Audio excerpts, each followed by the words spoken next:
Astaghfirullahaladzim alladzi la ilaha illa anta khalaqtani wa ana abduka wa ana ala ahdika wa alika min sabr. A'udzubika min syarri ma sana'tu wa laka min rahmatika alayya wa a'udzu. Assalamualaikum warahmatullahi wabarakatuh. Bismillahirrahmanirrahim. Innal hamdalillah nahmaduhu wa nasta'inuhu wa nastaghfiruh. ونعوذ بالله من شرور أنفسنا ومن سيئات أعمالنا من يهده الله فلا مضل له ومن يضلل فلا هادي له أشهد أن لا إله إلا الله وحده لا شريك له وأشهد أن محمدا عبده ورسوله اللهم صل على سيدنا محمد وعلى آل سيدنا محمد رب يسر ولا تعسر رب تمم بالخير Rabbi shrah li sadri wa yassir li amri wahlul 'uqdatam min lisani yafqahu qawli. Allahumma iftah 'alaina hikmataka wa anshur 'alaina min khazaini rahmatika ya arhamar rahimin. Allahumma nawwir qulubana bi nuri hidayatika kama nawata adha bi nuri syamsik abadan abada bi rahmatika ya arhamar rahimin. Allahumma faqihna fid din wa 'allimna bit taqwil. Wassallallahu ala sayyidina Muhammadin nabi ummi wa ala alihi wa sahbihi wa baraka wasallam walhamdulillahi rabbil alamin amma ba'du. Ayuhal mu'minun ittaqullah usikum wa iyaya bittaqwallah faqad fazal muttaqun. Senajmah yang dimuliakan Allah Subhanahu wa taala. Mudah-mudahan kita semua tergolong dalam golongan hamba-hambanya yang benar-benar bersyukur. Amin ya rabbal alamin. Alhamdulillah, dalam meneruskan perbahasan kajian hakikat kehidupan, kita masih membincangkan dalam bahagian muqaddimah, yakni permulaan dalam perbahasan hakikat kehidupan ini, yang mana dalam perbahasan yang lepas kita telah membacakan hadis Nabi sallallahu alaihi wasallam daripada Sauban radhiyallahu an berkata, Nabi sallallahu alaihi wasallam bersabda, yushikul umamu an tada'a alaikum kama tada'a al-akalatu ila qas'atiha. Faqal qail wa min qillatin nahnu yawma idzin qal bal antum yawma idzin kasir walakinnakum ghusa'un ka ghusa'is sail wa la yanzi'anna Allahu min suduri aduwwikumul mahabbah wa la yanzi'anna Allahu min suduri aduwwikumul mahabbati minkum wa la yaqzifanna Allahu fi qulubikumul wahan. Faqal qail ya Rasulullah wa mal wahan qal hubbud dunya wa karahiyatul maut. Yang bermaksud daripada Sauban radhiyallahu anhu berkata, Rasulullah sallallahu alaihi wasallam bersabda, akan datang suatu masa di mana bangsa-bangsa akan mengerunyuk atau mengerumuni kalian seperti orang-orang yang rakus merebutkan makanan di atas meja. Ada seorang bertanya kepada Nabi sallallahu alaihi wasallam, apakah kerana pada saat itu jumlah kami sedikit? Lalu Nabi sallallahu alaihi wasallam menjawab, tidak, bahkan kamu ketika itu banyak. Akan tetapi kamu seperti buih di atas permukaan air laut. Sesungguhnya Allah telah mencabut rasa takut daripada musuh-musuh kalian dan telah mencampakkan penyakit al-wahan pada hati kalian. Seorang sahabat bertanya, ya Rasulullah, apakah penyakit al-wahan itu? Rasulullah SAW menjawab, al-wahan adalah penyakit cinta dunia dan takut kepada mati. Kata Al-Imam Hasan Basri, yang perenggan bawah tu, hubbud dunya ra'sul kulli khati'ah. Cinta dunia merupakan punca segala perbuatan dosa. Daripada hadis yang lepas ini, dia ada kaitan dengan periwayatan seterusnya yang mana dalam perbahasan kita pada petang ini, yang diriwayatkan pada Abu Ubaidah ibn Al-Jarrah. Jadi dalam perbahasan mukadimah hakikat kehidupan, kita membincangkan suasana ataupun keadaan yang Nabi sallallahu alaihi wasallam bentangkan ataupun bincangkan, yakni bagaimana situasi umat Islam di akhir zaman, ya, hakikat kehidupan ni, dan kita berada di akhir zaman. Lalu kita bawakan perbahasan hadis tersebut, yang mana penyakit ataupun keadaan umat Islam mutaakhir, yakni yang akhir ini akan ditimpa dengan penyakit wahan, yakni wahan dengan maksud cinta dunia dan takut mati. Cinta dunia ni bukan bermaksud cinta dunia ni dia kita nampak dunia penuh ke dia, tidak. Cinta dunia bermaksud dia akan mengutamakan habuan, yakni atau pandangan manusia. Dunia ni dalam arti kata lain adalah mengharap pandangan, kesenangan. Kalau nak buatkan suatu perkara perbuatan, dia sukar untuk meyakini janji Allah SWT. Dia sangat sukar. Contoh, kalau buat baik dapat apa, kalau aku sedekah dapat apa. Dia fikir juga akhirat, tapi cenderung dia kepada dunia itu lebih. Sehingga kan dalam satu riwayat daripada Abu Ubaidah ibn Jarrah, Nabi SAW sejumlah harta dari Bahrain. Lalu orang-orang Ansar mendengar kedatangan Abu Ubaidah. Mereka menyempurnakan solat subuh bersama Rasulullah sallallahu alaihi wasallam. Setelah baginda selesai solat, mereka menemuinya, yakni menemui Abu Ubaidah ibn Al-Jarrah. Ketika melihat mereka, baginda tersenyum dan bersabda. Dan peristiwa ini berlaku di Madinah. Dan waktu itu Ubaidah Al-Jarrah, yang sekarang nama Abu Ubaidah ni sedang popular lah, sedang diperkatakan kerana ianya menjadi juru cakap kepada tentera Hamas. Abu Ubaidah, yang mana Abu Ubaidah ni orang yang sangat dipercayai oleh Nabi SAW. Dan dalam kisah ini Abu Ubaidah Al-Jarrah jadi wakil pada Nabi SAW untuk pergi ke Bahrain bawa harta. Dan ketika itu waktu subuh, dan Nabi tengok kaum Ansar, yakni di Madinah ni gabungan Aus dan Khazraj, penduduk asal Madinah. Maka di situ Nabi tengok ramai dan Nabi tersenyum. Nabi tersenyum melihat gelagat kaum Ansar yang mana time subuh ni penuh. Lalu Nabi pun kata, aku mengira kamu mendengar bau Abu Ubaidah membawa sesuatu, yakni harta tadi. Biasalah kita hari ni kalau dapat tahu sesuatu perkara, maka kita pun ramailah nak kerumun. Contoh, waktu subuh, siapa datang subuh, pihak AJK bagi seorang RM100. Rasa tak tahulah macam mana penuh ni tempat ni. Bayangkan RM100. Kalau nak bagi RM100 sehari, kata setiap hari siapa datang subuh RM100. Datang solat je lah kerja dia. Hari-hari 100, sebulan 3,000.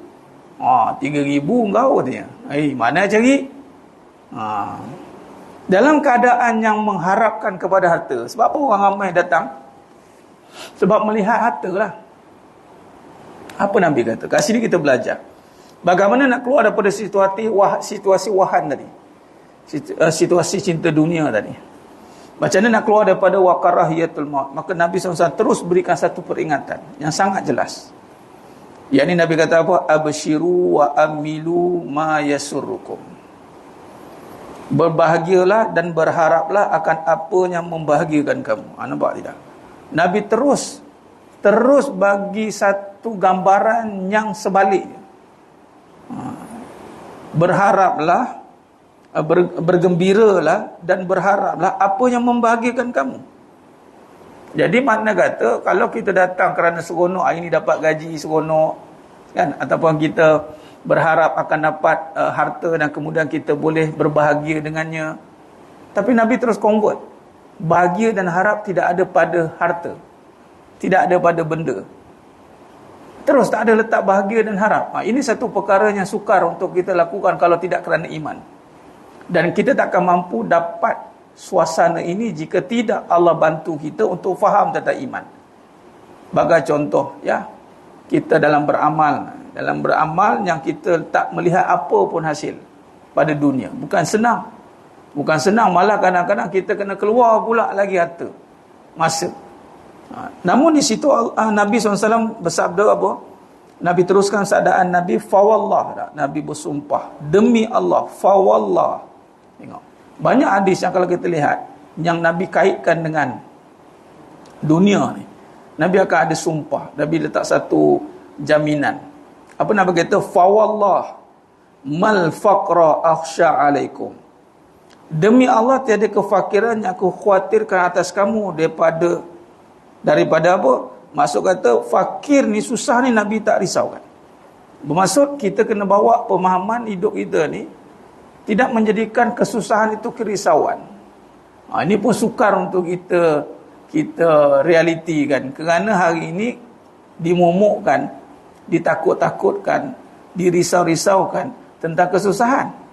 Apatah lagi contoh akhir zaman sekarang, datang golongan-golongan yang meramal-ramal. Kadang-kadang sampai tahap meramal pun ada, ke depan akan jadi begitu begini, kita akan susah, tak ada makan, tak ada itu, tak ada ini, kita kena ada simpan emas, kita kena simpan tu, simpan ni.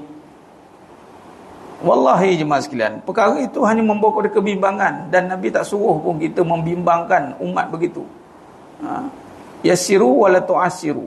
Permudahkan, jangan kamu menyusahkan, kata Nabi kepada Sa'ad bin Abi Waqqas.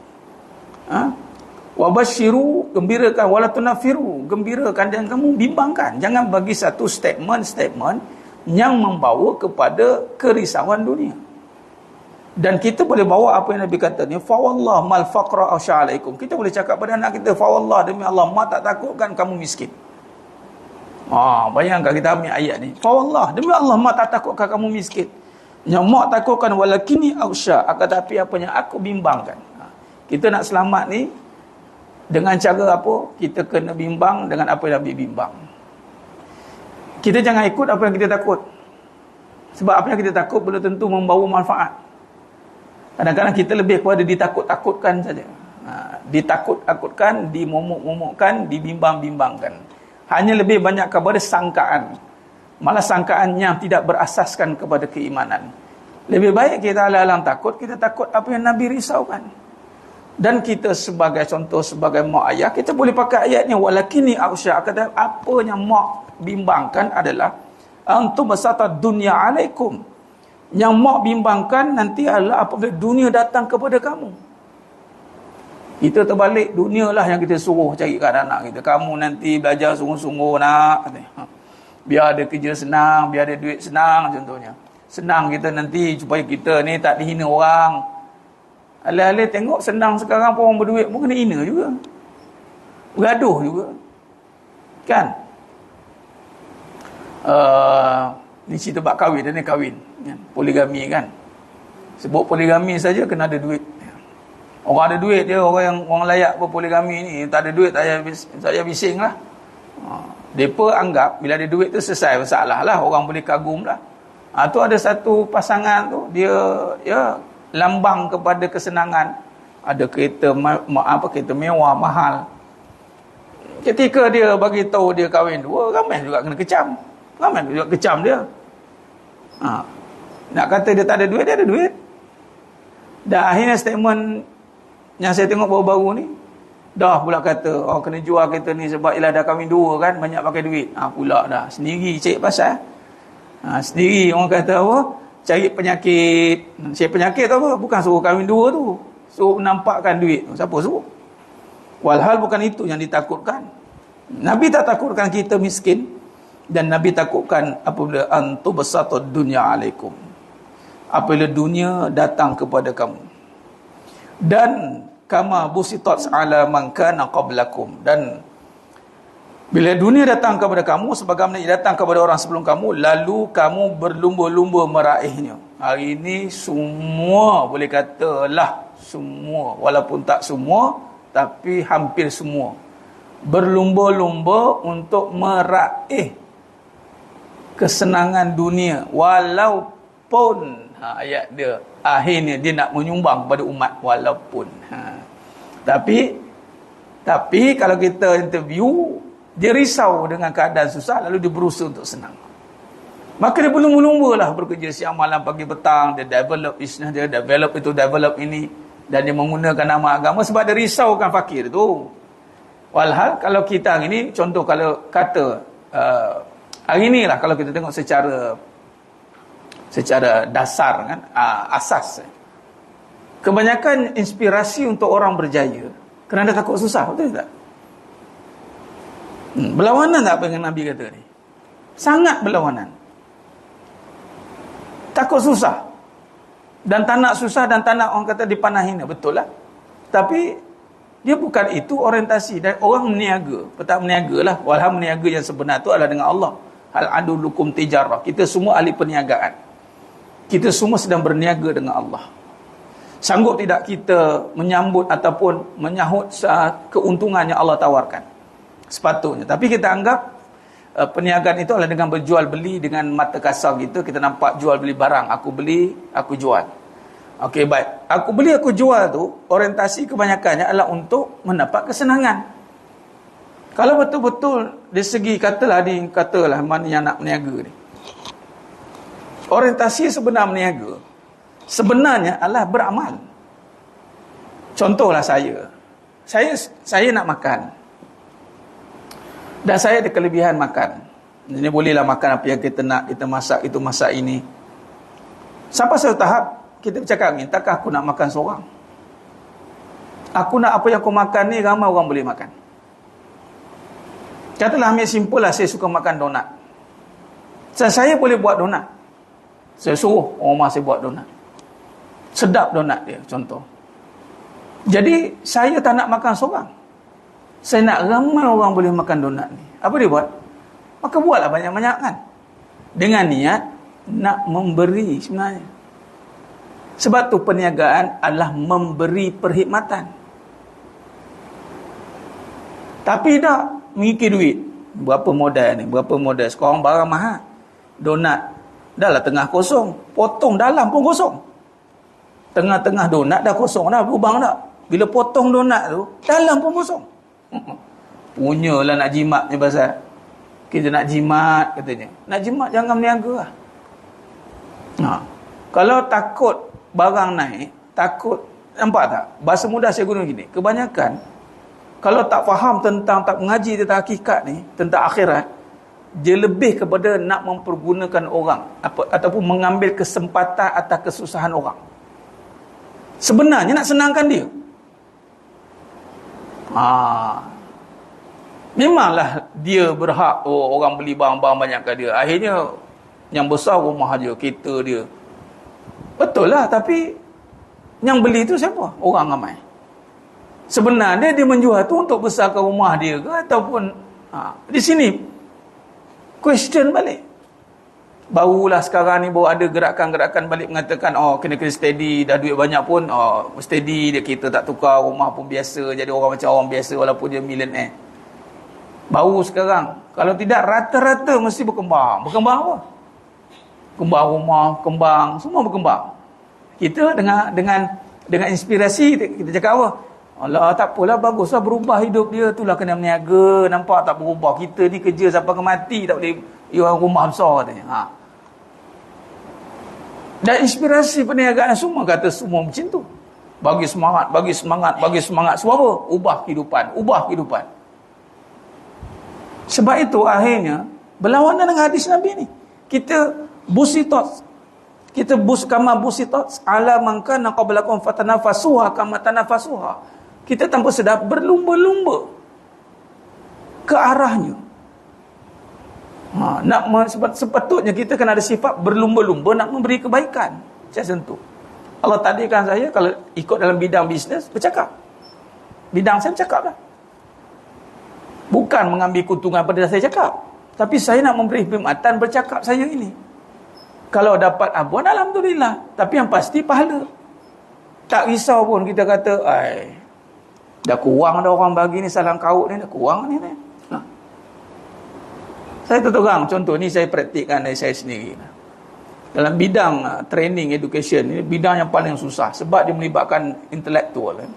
Dia main kepada IP, intellectual property, dan kita melibatkan bahan. Kalau kita dah ulang benda yang sama, orang pun tengok apa ni. Kalau kita curi barang orang, kita tahu. Dia mesti datang betul-betul daripada kajian, analisis dia sendiri. Dan kita tak boleh mengajar demi untuk keuntungan. Memang tak boleh. Itu yang jadi susah tu. Walaupun kita memerlukan. Kita ada, yelah, orang bagi alasan datang pakai minyak, bukan pakai air. Makan kita, makan nasi, bukan makan angin. Ramai orang bagi alasan begitu. Bagi saya cakap di sini, kita tak mengejar habuan daripada apa bisnes yang saya sedang buat. Yang saya nampak habuan yang sebenar adalah saya mampu memberikan khidmat. Allah amanahkan saya boleh bercakap non-stop daripada pagi sampai ke malam. Allah boleh bagi saya bercakap. Pumpang cakap. Tak habis-habis. Kadang-kadang balik rumah lagi banyak bercakap. Kadang-kadang balik rumah dah penat dah. Ini nampak suami aku ni penat dah bercakap. Balik rumah kuat lagi bercakap. Cakap Allah bagi. Alhamdulillah. Bila bagi bercakap ni, maka kita beri perkhidmatan.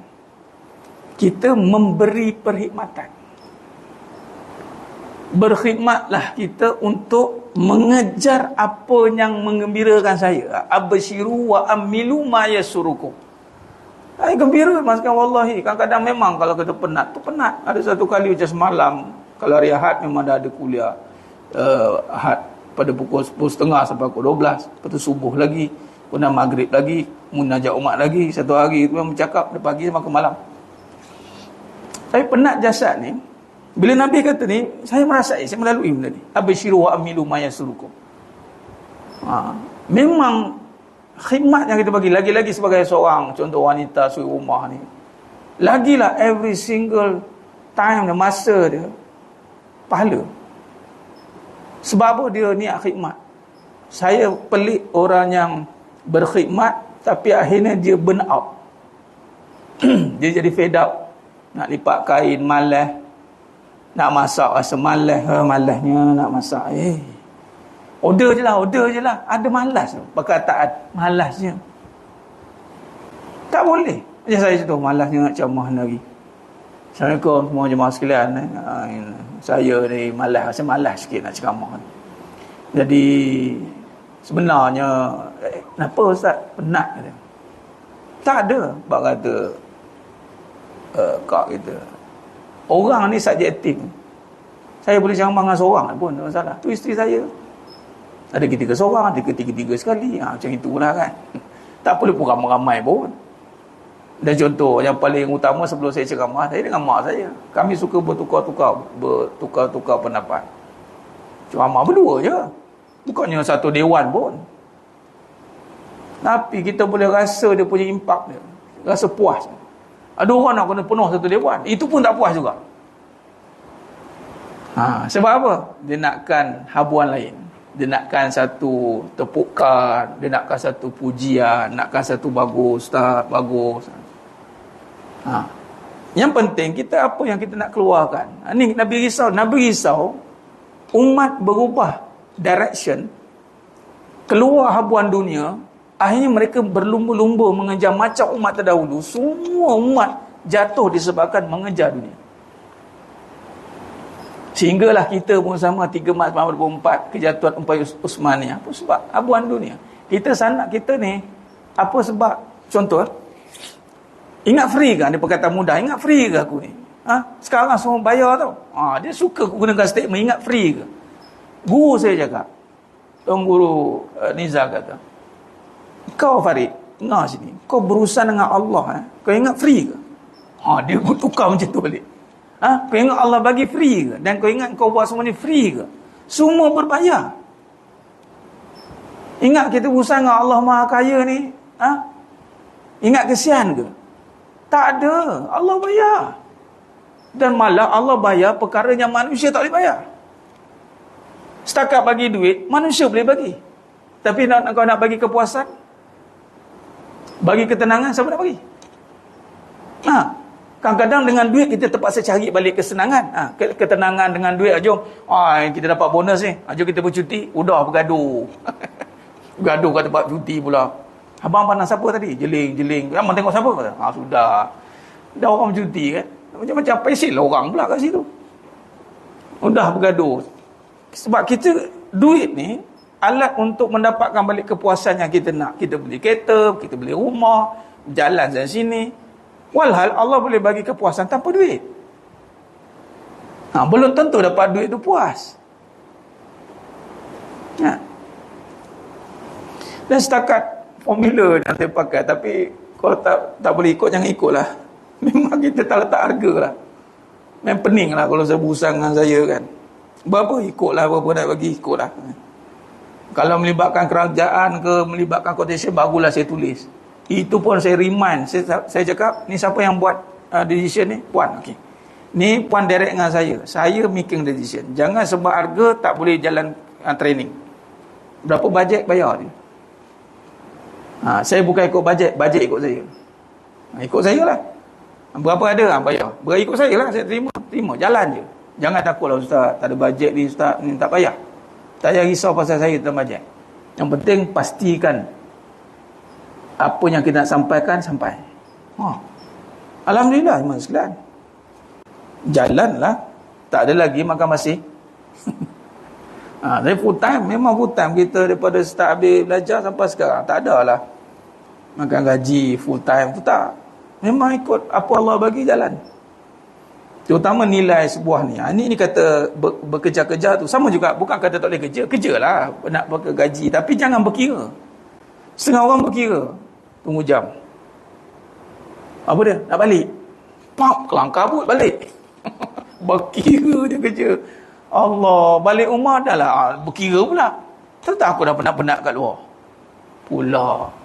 Yang isteri pun kira, suami pun kira. Akhirnya bekerja dunia tu. Ini kata orang yang bekerja-kerja dunia. Dan akhirnya apa jadi? Fatahlikakum kama ahlakathum. Akhirnya hancur. Nothing. Tak ada apa pun kita akan dapat kat dunia ni. Hancur. Jadi kita kena ubah mentaliti kita, melihat dunia ini habuan yang boleh mengembirakan kita bukan dunia. Tapi kita ambil dunia, tapi kita nakkan lebih daripada tu. Kita kena lebih. Orang kata apa, desire kita kena lebih daripada dunia. Macam aku setakat harta tak payahlah. Kalau nak bagi make sure ada pahala, dia kena macam itu. Dia kita kena letak lagi ada value lagi. Just tidak cukup hanya dengan harta. Dan dalam riwayat yang lain daripada Abu Sa'id Al-Khudri meriwayatkan bahawa Rasulullah SAW bersabda, inna aktsara ma akhafu alaikum ma yukhrijullahu lakum min barakatil ard. Qil wa ma barakatul ard? Qal zahratud dunya. Abu Sa'id Al-Khudri radhiyallahu anhu meriwayatkan bahawa Rasulullah SAW bersabda, apa yang sangat aku khawatirkan atas kamu adalah apa yang Allah keluarkan untuk kamu dari keberkatan bumi. Nabi khawatir. Lalu bertanyalah Abu Sa'id Al-Khudri, apa keberkatan bumi itu? Lalu baginda menjawab, perhiasan dunia. Hari ini manusia, bila semua kesenangan dah keluar sekarang, kita akan terikut-ikut trend yang ada dan kita rasa macam kita dah out of date, kita akan rasa mundur, kita nak kena kejar satu status yang perlu kepada kesenangan-kesenangan tadi. Wallahi, sebagai contoh kita cerita pasal realiti. Seorang isteri, itu realiti. Isteri hari ini dia menganggap kalau duduk rumah ni macam tak ada apa-apa perhiasan. Kau dapat keluar pergi kerja, tukar-tukar kat baju. Ini tak kerja, nak pakai baju apa ni? Pakailah kelawar hinggap sana hinggap sini tu. Kan? Sebab apa? Sebab dia rasa macam tak ada apa-apa. Tapi dia menganggap perhiasan dunia itu ada di luar sana. Padahal dia itu sebaik-baik perhiasan dunia. Akhirnya mentaliti sebagai seorang isteri yang mana ganjarannya bukan dunia. Sebab tu seorang isteri ni sulit untuk membincangkan berapa dia nak dibayar. Tanya seorang suami, berapa nak bayar seorang isteri? Sama seorang anak, berapa nak bayar mak? Kau ingat aku ni apa? Orang gaji kau? Kalau mak cakap, bayar mak ni jaga anak saya. Apa jaga-jaga anak kau ni? Ingat apa? Kau nak bayar aku 300? 500? Mak, ni upah mak upah masak, upah ni. Kau ingat aku ni orang gaji kau? Patut isteri dia cakap macam tu. Isteri sekarang pula minta lagi. Sebab memang level isteri dan emak ni, emak tu akan jadi isteri lah kan. Emak isteri lah. Allah jadikan isteri ni tak ada dunia boleh bayar dia. Apa yang boleh bayar kalau dia paling tinggi? Nak bayar dengan apa? Okey, katalah kita ada 1 juta. Benda yang kita nak beli tu 2 juta, boleh bayar? Tak boleh lah. Habis takkan kita nak bagi 1 juta aja? Tak boleh lah. Habis yang bagi-bagi tu, orang kata bagi je lah, buat kamu punya pahala, bukan untuk aku. Macam gitulah. Buat kamu punya pahala untuk aku. Untuk aku bukan dunia ni, untuk aku syurga. Ini orientasi yang dahsyat. Sebab tu wanita ni senang dipermainkan oleh dunia apabila dia tak tahu dia tu sebaik-baik perhiasan dunia. Sebab tu wanita ni jangan lagi ditimbulkan dengan keadaan perlukan dihiasi dengan dunia, ditata dengan dunia. Walhal tak salah dari satu sudut. Tapi akhirnya ni Nabi risau. Seorang suami ini diingat dia boleh menjaga isterinya dengan dia menyiapkan semua harta bagi isteri dia. Satu kesilapan yang cukup besar. Nak bagi tak ada masalah, silakan, tapi dia kena memperingatkan isterinya. Dan dia pun kena ingatkan bahawa apa yang abang bagi ni jauh benar dengan nilai kamu. Katalah suami dia tu jenisnya cop duit kan. Ini cop duit, cakap berapa nak. Kan? Print duit, cop duit. Nah lah, pakailah abang menyekat ni. Infinity. Gue, kad Infinity. Kamu swipe, berapa kamu nak swipe? Nak beli kereta bang ke, nak beli bangunan ke, apa lantak kamu. Sampai kamu kena ingat, apa yang abang bagi ni, kecil lagi dengan nilai diri kamu. Barulah isteri tu. Jangan pernah kamu nak award diri kamu dengan dunia yang tak ada nilai di sisi kamu tu. Jangan pernah nak award diri itu dengan benda yang murah. Buat apa? Diri itu dah mahal. Lebih parah rasa mahal bila pakai benda tu. Tertipu betul. Nak pakai-pakai je lah. Janganlah tengok brand sangat. Kan? Yang penting design elok, kualiti elok. Tapi biasa yang berkualiti yang ada brand. Okey lah. Ambil lah kualitinya. Jangan ambil brand dia. Kadang-kadang go for brand. Naikkan nilai diri. Nilai diri apa nak naikkan? Kerana kamu dah bernilai dah. Tak ada nilai lain yang lebih tinggi daripada kamu, melainkan kamu tunggu masuk syurga tanpa hisap. Kalau ini adalah orang perempuan berebut nak lipat kain, berebut lipat kain, 1 pahala, 2 pahala, senyum dia, ini bang semua syurga ni. Barulah tak ada istilah buat buku luahan perasaan seorang ibu. Ada satu tu, ada. Dia buat buku luahan perasaan seorang ibu. Mula-mula topik saja dah penat tajuk dia. Penat. Inilah kali pertama saya baca buku ni, saya menangis ni. Saya kena jadi kuat sebab nak uruskan anak. Saya kena jadi kuat untuk ini. Asal beremosi sangat. Ada orang pergi kerja menangis-nangis dapat gaji 10 juta. Asal menangis-nangis, saya gaji 10 juta. Itu gila namanya. 10 juta senyum. Walaupun payah sangat tugas dia. Tugas seorang isteri syurga. Apa nak nangis? Kalau nangis tu kena tipu lah tu. Kena tipu. Dia dah hilang nilai diri dia. Ada hadis ni. Nabi cukup risaukan, inna aksara ma akhafu alaikum ma yukhrijullah. Aku risau kan, khawatir apa yang akan keluar pada kamu nanti, keberkatan bumi. Ya Allah. Sebab tu seorang suami itu hebatnya bila dia mampu meletakkan isterinya di tempat yang tertinggi di dunia ini, dengan tidak memainkan perasaan seorang isterinya dengan menjual nilai atau harga diri seorang isteri dengan menutupnya dengan kebendaan. Patutnya bagi semangat kat isterinya, letakkan isteri di tempat yang tinggi. Dan suami yang boleh buat macam ni adalah suami yang appreciate akhirat. Kalau dia tak appreciate akhirat pun tak boleh. Sebab tu kadang-kadang wanita ramai yang burn out. Sebab orang lelaki pun nakkan sesuatu pada isteri dengan harta. Nakkan duit pada isterinya. Nakkan suatu benda. Dia tak rasa cukup dengan isteri dia. Bukan cukup dengan satu isteri saja. Kena faham tu. Cukuplah dengan satu isteri saja. Itu bohong sebenarnya. Allah cukupkan dengan isteri yang satu tu. Dan Allah cukupkan kita dengan isteri tu tanpa perlu buat apa-apa pun. Even kalau tak make up, it's okay. Tapi kadang make up lah sikit, buruk no rupanya. Dah isteri tu macam bang ni kan, walaupun ada tuntutan kena berhias, kena elok muka depan suami, tapi suami yang baik tak heran pun benda tu. Isteri yang baik, buatlah. Nak berhiaskan, nak bermakeup ke, buat, tak ada masalah. Tapi suami yang baik tidak letakkan itu sebagai isu. Kamu jadi isteri abang pun dah memenuhi dah. Ada isteri pun alhamdulillah dah.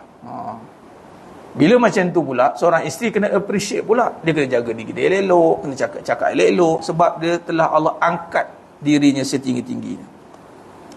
Baik. Jadi jelas menunjukkan bahawa realiti kehidupan akhir zaman ini dipenuhi dengan fitnah yang sedang berleluasa. Fitnah yang telah dijelaskan oleh Rasulullah sallallahu alaihi wasallam jelas menekan kepada aspek keduniaan dan harta. Menjelaskan bahawa perkara yang utama yang hendak dihindarkan itu adalah terperangkap dengan fitnah dunia, fitnah mahya. Ianya akan menyebabkan amalan seluruhnya binasa dan menjadi asbab punca segala kemaksiatan dan kejahatan. Kata Imam Hasan Basri tadi, hubbud dunya ra'si kulli khati'ah. Jangan main. Sebab apa? Sebab bila kita gagal dalam memahami dunia ini, sebab tu kita tak perbincangan di mukadimah dia, kita akan meremehkan ganjaran Allah. Ini kan satu perkara yang besar salahnya. Sultan bagi kita satu perkara yang dia suka, kan? Tiba-tiba kita meremehkan pemberian sultan. Islam kena buat negara. Mesti kita appreciate. Bila kita gagal memahami dunia, lalu kita mengagungkan dunia di hadapan Allah yang tak pernah mengiktiraf dunia. Takkan satu kesalahan tu. Allah bagi, sebagai contohnya tamsilan dia, kita bagi anak kita benda lebih baik. Tiba-tiba dia kata ini je, walau itu lebih baik sebab kedangkalan dia, kejahilan dia, dia meremehkan pemberian kita. Walau kita tahulah nak bagi apa yang terbaik untuk dia, ibarat macam gitulah. Lalu kita akan marahlah. Jadi dalam tafsir Ibn Katsir, Abu Ja'far Ar-Razi meriwayatkan dari Ubay bin Ka'ab radhiyallahu anhu mengatakan 4 ciri ni kena ada kalau kita nak keluar daripada fitnah dunia. Yang ni jika ia berkata ia jujur. Jujur ni bermaksud ni akan jadi teras perbahasan kita dalam hakikat kehidupan. Kita akan letakkan sidik jujur di dalam mensyarahkan dunia dan seisinya. Ni kita akan masuk pada tajuk hakikat dunia dan seisinya. Kita tak boleh tutup, kita tak boleh sembunyikan kebenaran dunia tu. Hanya semata-mata kita nakkan dunia tu. Yang kedua, jika ia menghukum, ia berlaku adil. Kita tidak boleh hukum orang kalau tak ada dunia, tak ada masa depan. Itu tak adil. Jadi hukum biar adil. Yang ni bila adil ni meletakkan satu pada tempatnya, letakkan hukum pada tempatnya. Jika diberi cubaan, yang ni musibah, ia bersabar. Sebab apa? Dia tahu dunia ni tidak kekal. Jadi susah ni tak lama. Esok lusa, tulat, tahun depan, lusa. Dia macam saudara kita di Gaza dan Palestin, 75 tahun Allah uji. Dia sabar. Sebab walaupun dah 75 tahun, percaya atau tidak, orang beriman ni dia tak anggap 75 tahun. Dia anggap esok lusa habis, esok lusa habis. Dalam esok lusa habis tu 75 tahun dah. Dia tak pernah bila lah nak biar ada orang yang tidak ada iman yang benar ni, dia akan cakap macam ni. Bila lah nak habis ni. Hai, susahnya hidup lagi. Bila lah nak. Dia takkan bercakap macam itu. Dia menganggap singkat dia. Susah ni singkat. Dalam dia berkata begitu 75 tahun dah dia susah. Dan jika dia diberi, ia bersyukur. Tak ada nikmat lain yang perlu dikatakan. Dengan semua itu ada pemberian Tuhan, yakni Allah. Dia bersyukur. Sabar dan syukur ni umpama sayap yang kembang seiring terbang di ke langit. Macam itulah elok. Sabar syukur, sabar syukur. Malah lebih banyak dia sabar, lebih banyak dia syukur. Lebih banyak dia syukur membawa dia bersabar. Dia nak sabar ni bukan tiba-tiba dia sabar kan. Dia mesti banyak syukur baru dia boleh sabar. Sebab sabar tu sifat Allah yang terakhir, yang sabur. Dan sabar ni bukan menahan. Kalau menahan tu bukan sabar, itu sabariyah. Sabariyah banyak menahan, pendam perasaan. Kembang ni muka tu, apa hal? Tahu lah. Tu menahan begitu. Orang sabar ni orang yang gembira. Wa basyiris sabirin. Kabarkan berita gembira bagi orang yang sabar. Macam mana nak gembira? Kena bersyukurlah. Tak bersyukur tu. Nak syukur pula kena Allah. Jadi dia seiring tu dulu.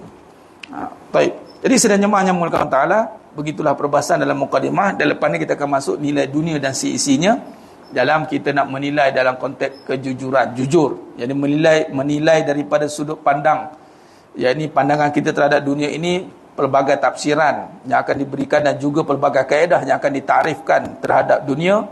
Berbicara bersandarkan kebenaran, asasnya mestilah menilai kembali dalam sudut realiti yang bersandarkan Al-Quran dan As-Sunnah. Ini kita akan masuk dalil yang naqli, yang qata'i, kemudian kita tengok pada hadis dan pada kalam ulama bagaimana kita menilai dunia dan seisinya. Baik, sampai di situ saja insya-Allah perbahasan kita pada petang yang berbahagia ini. Mudah-mudahan Allah berikan kita kekuatan untuk dapat kefahaman di dalam berhadapan dengan fitnah kehidupan yang semakin pekat di akhir zaman ni. Mudah-mudahan Allah lindungi kita. Mohon maaf daripada saya kekurangan, terkasar ada terkurang bicara dalam penyampaian. Hanya Allah Ta'ala sajalah yang mampu menyempurnakan perbahasan kita pada petang yang berbahagia ini. Aku qouli hadza wa astaghfirullah azim wa lakum wa bila taufiq wal hidayah.